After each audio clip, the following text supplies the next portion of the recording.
Bluegrass. A week ago today, another apparent assassination attempt took place against former President Donald Trump. Ryan Routh remains in custody after authorities say he perched with a rifle at Trump International Golf Club in West Palm Beach, Florida. A Secret Service agent fired at Routh, who escaped the area and was later arrested. At no point did the would-be assassin have a line of sight on the former president, nor did he fire a shot. Here locally this week, Kentucky was among 15 states who received suspicious packages at an election office, specifically the State Board of Elections in Frankfort, where a package with white powder was received. Investigations are continuing in each of these instances. Jared, I'll let you start the conversation here. Whenever we have these types of things happening in the headlines, are we moving on too quickly? Here we are a week later from this apparent assassination attempt, and it's barely being talked about. Yeah, that's a good point. I mean, maybe we should dwell more on it. I did see the Secret Service interview today, the press conference they gave. You know, they basically but basically there were balls dropped in Pennsylvania. We all know that. On this one, it seems like everything worked the way it was supposed to work. They saw somebody, they took action.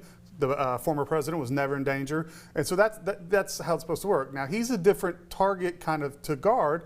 He's got multiple residences. He travels often, plays a ton of golf. Golf courses are very open. It's very tough to lock those down all the way. As far as from moving on, I mean, it's a reflection of who we are as a society. It's a reflection of the politics. It's hyper-partisan. It is nobody's backing down. Everybody's double downing these days. You can't shame anybody. And so it's really just like, it's an effect of who we are, and there's still gonna be more threats. And, you know, I mean, when he says stuff like, it'll be the last time you ever have to vote, you know, that scares people. You know, his rhetoric scares people. Now, I understand that Senator Thayer and his friend Scott Jennings blame the Democrats for the rhetoric, saying that democracy is at stake. I just think it's different saying democracy is at stake when a guy who says, I want to be a dictator and this will be the last election. Senator Thayer, what do you think of that? Well, let's talk about the Democrat rhetoric that's been going on in this country. Not just for months, but for years. How about the shooting of Representative Steve Scalise at the congressional baseball game? How about the threats that people like Maxine Waters level against Supreme Court justices? How about Kamala Harris and Joe Biden and some of their irresponsible rhetoric directed towards Donald Trump?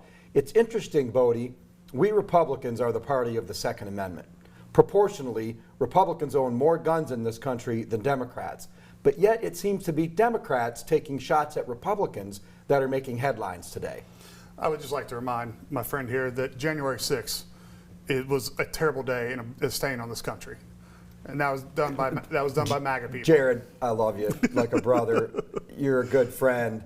But to pivot to that and compare that, and that was a shameful day. I agree. But we have had two riflemen attempt to take the life of the former president of the United States. We had a congressman shot and others targeted at a congressional baseball game. We have Supreme Court justices who have a level of security on their homes that we have never seen before. Democrats need to dial back the rhetoric in this country. I never thought I'd ever see an attempted assassination again. I'm old enough. I'm older than both you guys. I'm old enough to remember when Reagan was shot. I never thought I'd see this again. We've seen it twice now in a couple of months. Since you bring up January 6th, and we've had two major attempts on a presidential candidate this year. You know, that was the temperature 4 years ago. And we've had these attempts now this year. How do we, going into Election Day, avoid another January 6th type of event happening? Or if, let's say, for example, the Democrats lose, are Democrats going to be as willing to hand the White House back to President Trump? Well, I don't think we're organized enough for anything like that. but I just, you know, we all say it jokingly, like, oh, well, you know, unless civil strife happens after the election. But I think a lot of people say with the kernel of truth, like, what's going to happen? What happens if it's called for Kamala Harris? What's going to happen there? What if it's just, you know, delayed forever and Georgia never turns in their votes and Nebraska changes the rules at the last second? And, you know, like, I mean, a lot of people, the anxiety level is up. You know, I wish we put some medicine in the water supply for the entire country, because everybody's anxiety is going to be up for this election. And unfortunately, there's past precedents for it to be. Is there something to also be said there about bad actors trying to intentionally misinform voters on either side of this, whether it be through AI?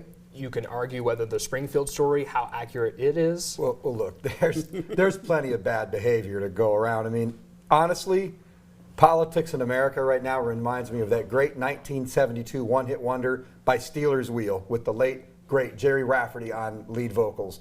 Clowns to the left of me, jokers to the right. And we'll let you have the last word on that one. Thank you both for your insight. We'll be right back.